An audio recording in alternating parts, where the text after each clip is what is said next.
Fed up with the everyday grind? Tired out by the dull routine? You want to get away from it all? We offer you Escape. Escape, designed to free you from the four walls of today for a half hour of high adventure. You are crouched in the middle of an immense hurricane. Houses, animals, trees sweeping past you. And you suddenly realize that you've tampered with the universe, that you're bringing about the destruction of the world.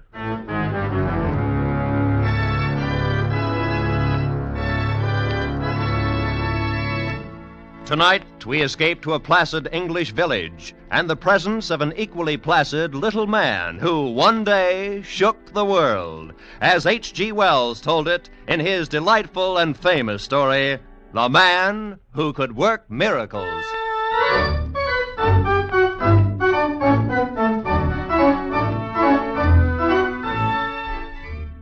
Now, I might say right in the beginning that I ain't the kind of chap who has a naturally argumentative disposition, meaning the kind who's always engaging in hostile discussions with perfect strangers. Quite the contrary. I'm a reasonable man who always takes proper thought before he speaks, and one who has due respect for scientific truth. Why, I ain't never opened my mouth to utter a word that wasn't a pure, a undiluted, a fact. That's what you say.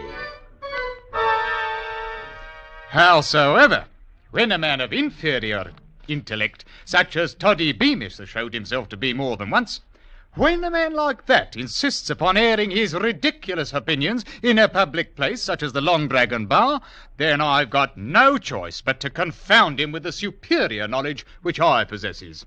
That may be well and good, perhaps, but it's only what you say. On the contrary, Mr. Beamish, the statements which I have just made are such as might come from any intelligent human being with a true knowledge of scientific principle, which same can't be said for some of us here at this bar. So you say. That's right, so I say, and if you can't contribute nothing but the same 3 words to this discussion, I will thank you to admit that you're defeated and shut your mouth. Well, now, Mr. Fotheringay... Easy, lads. I appeal to you, Easy Constable. does it. I appeal to you, Constable, when I'm only trying to enlighten the man from the bog of ignorance he's a-floundering in. And he keeps coming up with his infernal, so you say. Well, I'm a-wasting my words, that's all. If the pints of stout Nile flowed across this bar the way words do, why, then I'd have been retiring years ago. Quite right, Miss Bridges. I'll have another the same if you don't mind. Let's see, that was a pint of bitter, wasn't it? By all rights, Toddy Beamish, I shouldn't be wasting me time on you. But out of the goodness of my heart, I'll do it anyhow. Suit yourself. There you are. Now, let's take, for example, that pint of ale that you're holding in your hand. It's pretty nigh empty. Well, I paid for the last one. All right. Now, suppose, for instance, if that ale was to turn into wine. I never cared much for wine. Always liked ale better. Now, if that ale there was to turn into wine, then you'd have a miracle. So you say. So anybody says. Perhaps you ain't even aware of the proper definition of what a miracle is, Mr. Beamish. Well, some miracles is one kind, and some is another. Oh, if anybody left so much as 2pence on the bar as a gratuity for my services, that would be a miracle, all right. Be that as it may, Miss Bridges, but a miracle ain't of one kind or another. A true miracle is something contrariwise to the course of nature, done by the power of will. So you say. Something what couldn't happen without being specially willed to happen. And miracles ain't possible. Easy, lad, easy now. Well, I wouldn't go so far as to say they ain't. It's your ignorance that's talking. Look, you see that lamp sitting there on the end of the bar, burning as bright as you please? I see it right enough. Now, that lamp, in the natural course of nature, couldn't burn like that if it was turned upside down and hanging in the air. You say it couldn't. Mr. Beamish, do you mean to tell me that you... All right. Maybe it couldn't. And if it did, it'd be a miracle. Very well. Now, supposing somebody was to come along, take me for instance, and he pointed his finger at that lamp like this and said, "Turn upside down." Now, if the lamp, if Science preserve us if it aren't doing it. Well, now. Blimey.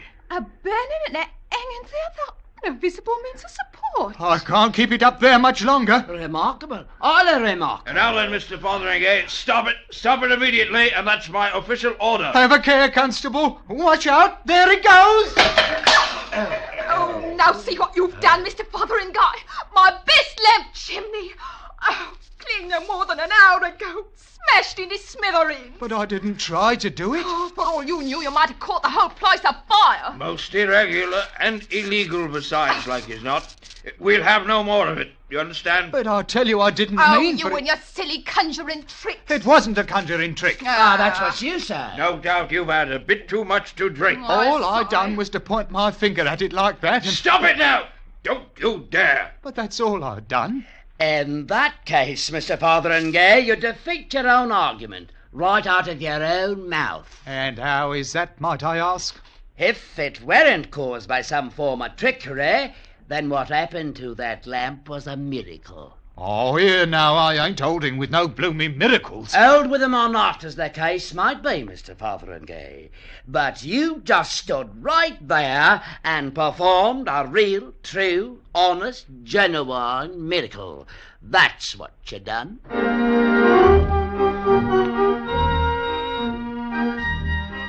It wasn't a matter of being asked to leave the Long Dragon, you understand. I already had my mind set on going anyhow. A place what's full of ignorant superstition ain't the kind of place for a man of rational intellect to be doing his thinking in. And thinking was just what was called for. On the one hand, I weren't ready to swallow no miracle theory, but on the other hand, I wasn't able to recollect no scientific principle what might account for that which had happened. As you might say, the question had dissolved itself into a dilemma. Oh, my landlady, Mrs. Tetherington, was sitting up in the parlour when I come in. Good evening, Mr. Fotheringay. But I can't recall saying anything to her. Well, very well, Mr. Fotheringay. I went straight to my own room, closed my door, lit the candle, and then I sat there on the edge of my bed, grappling with the problem in heroic fashion and trying to puzzle out the ultimate solution. It weren't no easy thing to do. It couldn't have happened, but it had happened, which ain't logic no matter how you look at it. Why, it'd be the same situation if I was to point my finger at that candle there and say, "Be raised up in the air," and it was to... Ooh, blimey! Hanging there like a blooming firefly. But it's contrariwise to the... Whoop, there it goes! Oh, black as your hat. Now, where in the tarnation did that confounded thing get to? Huh? At any rate, there should be some matches around here somewhere. Oh, I say, maybe I could... Let there be a match in me hand. Well, now, just like that. Oh, a safety match. A lot of blooming good that's going to... Half a mo now. Maybe I don't need no match. Maybe I could... Candle, wherever you are, be lighted. Oh, here now, not in the middle of my bed. Oh, no, we'll not be having any of that now. Well, come in, it ain't locked. Mr. Fotheringay, might I inquire what's coming off up here? You might inquire, and to blazes with you. Can't you recognise a man who's got his hands full of trouble? Troubles indeed. I'll have you understand. Mr. Fotheringay, why is smoke coming out of that bed? Because it caught on fire, that's why. Oh, me wool comforter with a Noel band in it, and taking lighted candles to bed with you. I am not taking no candles anywhere, and I will thank you to leave me the privacy of my own bedchamber. Well, I never. You have been drinking. On the contrary, I have been cogitating upon matters of science, which is far beyond the range of your feeble intellect. With all the money I have to spend on candles. I'll have you know that if any candles are going to be tossed around loose like in this house, I'll do the tossing. Mrs. Tetherington, I might remind you that good, steady lodgers, such as a man like myself, ain't so easy to come by nowadays, with which I will bill you a highly, respectable, a good a night. Well, I've never been so insulted in all my life, and you can rest assured you haven't heard the last of this. Old vulture. Don't know who she's talking to. Me? A bloke what's only got to point his finger and say, be, and it is. Blimey, if I ain't suddenly got the power to perform miracles. Real, genuine miracles. Like as not, the result of my long devotion to the true principles of science.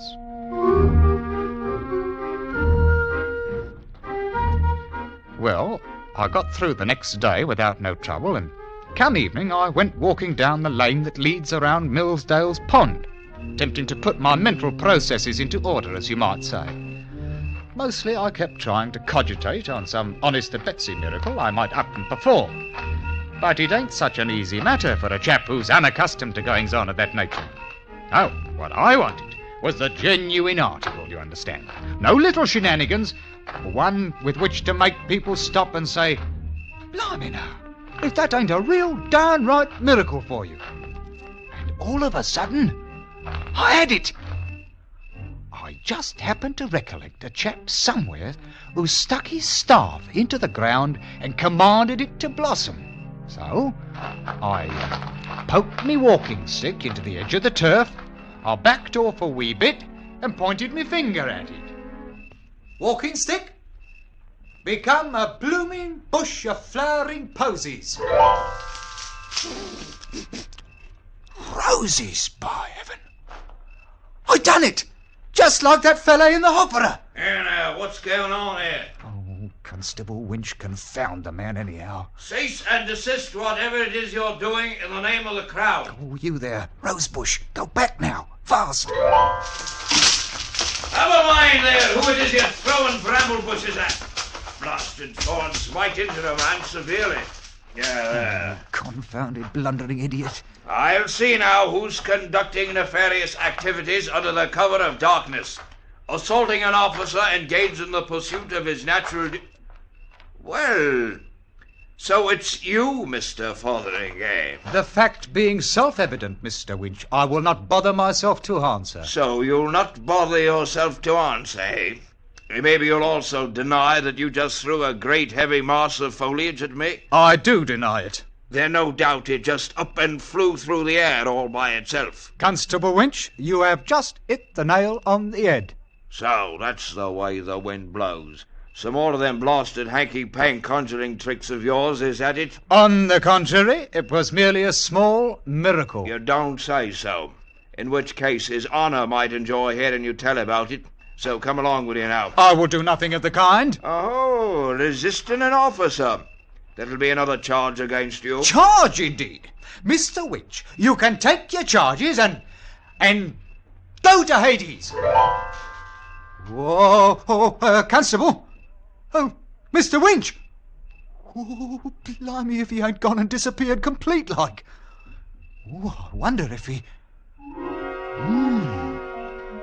I'm thinking this miracle business ain't all it's talked up to be. Why, a man might find himself in a whole peck of trouble before he learns the knack of the thing. I'm thinking I'd best go and get myself some really professional advice right away.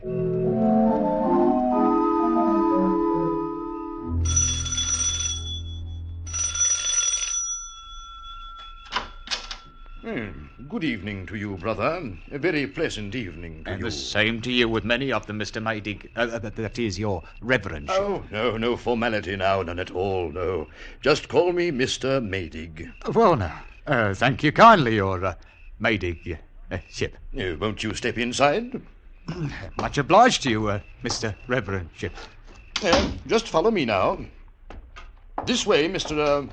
I can't say that I caught the name. Fotheringay. George W. Fotheringay. Ah, yes. Not from my parish. Well, yes. I attended services last Christmas. Indeed? Well, so many people did last Christmas. Well, here we are, Mr. Bothering Bay. Take a chair. It's Fotheringay. Nice diggings you've got here. Oh, adequate, Mr. Mothering Way. Adequate for my simple wants. Yeah, now just feel entirely free to lay your burdens upon my shoulders. Well, the fact is, the matter which I come here to talk about might be considered of a somewhat delicate nature. Oh? Well, think nothing of it. Please, feel free to speak, speak freely. My housekeeper retires very early. Oh no, Your Reverendship, it's nothing like that. Oh, then, what? The subject about which I'm inquiring is miracles. Miracles? Yes, indeed, miracles. Any special kind of miracles? Oh, yes. The kind which I perform myself. Oh, which you perform I see. And what sort of miracles do you perform? Well, for one thing, I have just finished sending Constable Winch to Hades. Hades? Indeed. Now, that's very interesting. Oh, of course, when I realized what had happened, I had him transferred to San Francisco. Wherever that is. Oh, I'm sure he'll like San Francisco much better. You don't believe me. I can't say that I blame you none either. Well, after all, Mr. Dotheringay... It's Fotheringay. Well, very well. There ain't nothing else to do but for me to go up and perform a few miracles before we go any farther. Well, that's very interesting, I'm sure. Now, you just take that jar of tobacco there on the table, for instance. Suppose I just point my finger at it, like this, and... become a bowl of violets. Yes, indeed, it's very You see, it ain't no tobacco jar no more. It's a bowl of violets. Well, goblime. I mean, so it is. Of course, it ain't nothing very spectacular, Your Reverendship, but it is the sort of a miracle a man can pass without tangling himself up in a mass of trouble. Extraordinary. Very... well, extraordinary. You can see for yourself they're real violets. Indeed. Yes, indeed. Now, take this, for example. Become a bowl of fish. Oh. No, not that kind. Live fish in a goldfish bowl, swimming around. Now. Well, that's better. It's amazing. How did you do it? Just told it to. That's all? That's all. When I tells a thing to do it, it does it. Incredible. Come on, Miss Sutton, like you might say. And I'd like to know if it's a real genuine miracle or if it ain't. Well, seeing as our miracles ought to come under Your Reverendship's special province, more or less. Yes, indeed. However, usually in a somewhat more academic fashion. These are more astonishing. As far as I can tell, there ain't no limit to it. Like, for instance, bowl of fish, turn into a pigeon. Oh, good heavens, look at the thing. Here now, none of that. Oh, you stay away from Mr. Maydig now. Perhaps I'd better become that jar of tobacco again. Well, Reverend, what do you think about it? Amazing.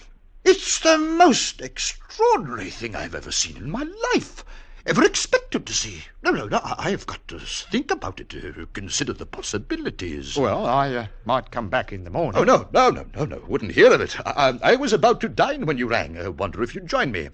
Of course, I'm afraid there's only cold mutton. Oh, well, now, maybe there's something else you might like better. Oh, anything. Frankly, I've grown to hate the sight of... Eh? You don't mean... Why not? Just name it. Pheasant. I haven't tasted pheasant in years. Then now is the time.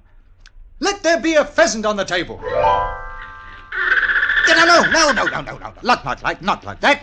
Let it be dead and roasted and ready to eat. Look at it. Oh, it's beautiful. Smells good, too. Maybe we'd best Let there be 2 pheasants. And truffle. Yeah, and truffles. Maybe some oysters. 2 dozen oysters. You better make it 3 dozen. And some cheddar. Oh, we must have some cheddar. A pound of cheddar. And what to drink, Your Reverence? Champagne? Well, I really shouldn't, you know, but, perhaps a small bottle of Moselle? 6 bottles of Moselle, a keg of stout, and a case of champagne.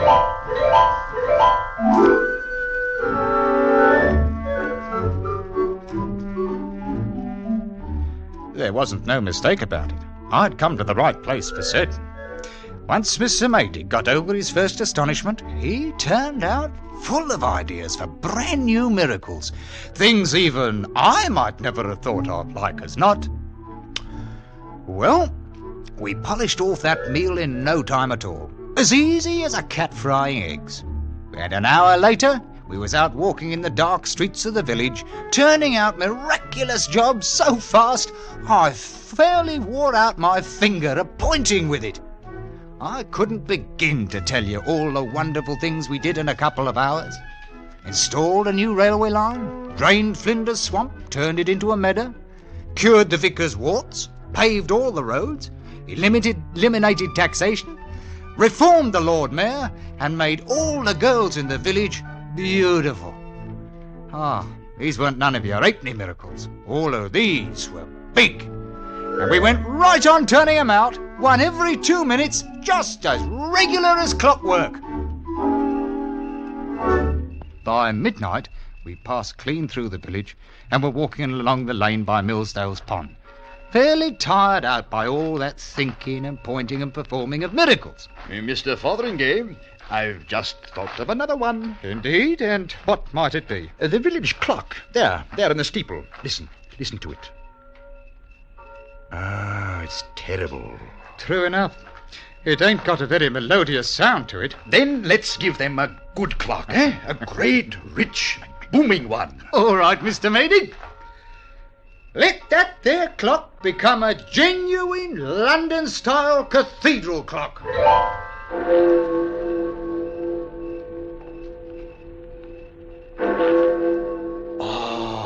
Much better. Much better. Oh, the people of this village are going to have a big surprise when they wake up in the morning after all we've done for them tonight. I might say there's 1 or 2 things we've done that I ain't so sure about. Oh? Like turning every drop of alcoholic beverages into plain water, for instance. Oh, it's nothing to worry about, Mr. Fotheringay. You can always turn out a miraculous pint or 2 for your own purposes, and it will reform all the drunkards in the village. Maybe so. At any rate, we might as well wait and see what comes of it. What do we perform next? I really don't know. Can't think of another single miracle that we haven't already. Half a moment, Mr. Maydig. I just thought of one of my own I'd best take care of. Let Constable Winch be right back in San Francisco again. He might be catching a boat or a train or something, you understand? I think the best idea is just to keep sending him back there every once in a while. I doubt you have anything to worry about. San Francisco is some distance away, you know. Oh, is it? Oh, I'm glad to hear it. I keep trying to think of one more miracle. A big one. Something worthy of ending the night with.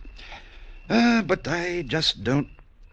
Oh, well, now... Huh? I say, there is one, you know. Such as? You see that moon, Mr. Fotheringay? Naturally. Almost full, by the looks of it. You remember Joshua? Joshua? Joshua? Oh, come off it now. It would be a wondrous thing to see. Well, now, that's a pretty tall order, making the moon stand still. Oh, well, actually, it only appears to stand still. What really happens is that the Earth stops rotating. You don't have to inform me about scientific principles of which I'm already familiar, Mr. Maydig. Howsoever, I think we'd best not go monkeying around with the universe. Well, you probably don't have the power to do it anyway. It's really a superior class of miracle, you know. I got the power, all right, but I ain't so sure it's a good idea. I could do it if I wanted to. Oh, of course you could.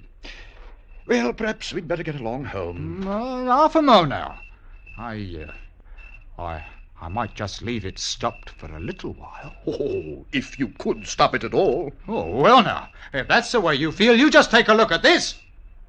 The old blinking world. Stop rotating. Oh, here now. What's all this? I didn't order no wind. Fotheringay, what have you done? I don't rightly know.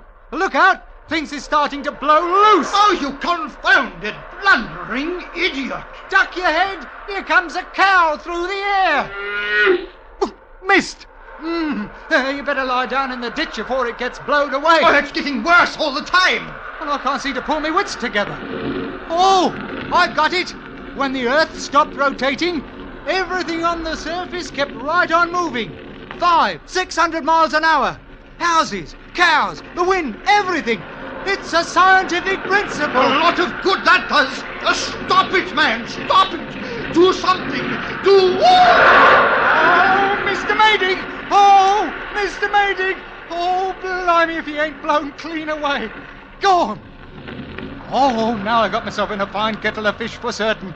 Only there weren't so much confusion, maybe I could... Oh, I say now. That's it. It's the only answer. All right now. Let nothing happen until I say the word go. And when I do, let everything go back exactly like it was just before I turned that blooming lamp upside down in the Long Dragon bar. And at the same time, let me loose this here miraculous power complete like. Forget all about it. Have you got it now? Everything just as it were? No more miracles, and let me forget the old thing. All right then. Ready?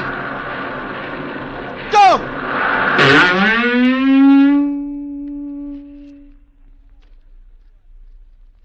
That's only what you say. And the same as anybody might say who's got the least bit of scientific knowledge inside of their thick heads. Ain't I right, Constable Winch? You couldn't rightly say, Mr. Fotheringay. The subject ain't exactly in my province, you know.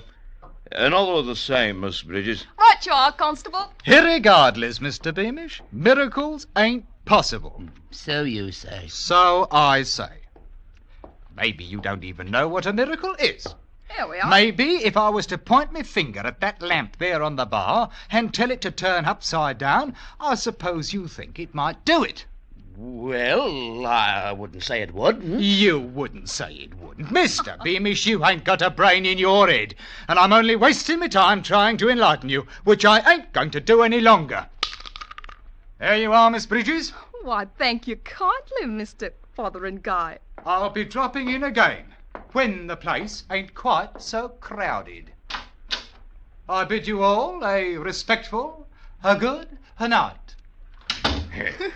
Well, Toddy, I'd say you got the best of the argument tonight. I never saw him Glory be, will you take a look at this? What's up, Miss Bridges? Sixpence. He left me a sixpence. Right here on the bar, big as anything. And so he did. The like of it ain't never happened before. Saints preserve us if it ain't a downright bloomin' miracle. That's what it is. A bloomin' miracle.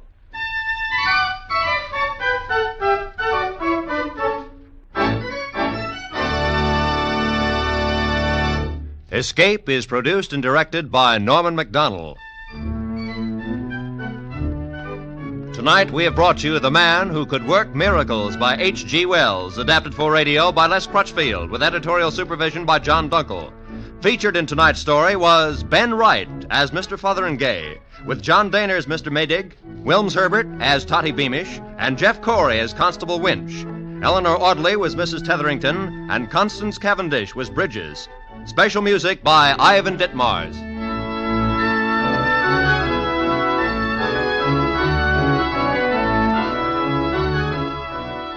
With tonight's program, we bring to a close the present series of the world's best stories of high adventure by the world's greatest authors, presented as Escape. Next week, at this time, Lum and Abner return to the air in a new half-hour program you'll want to hear. Be sure to listen. Roy Rowan speaking for CBS, the Columbia Broadcasting System.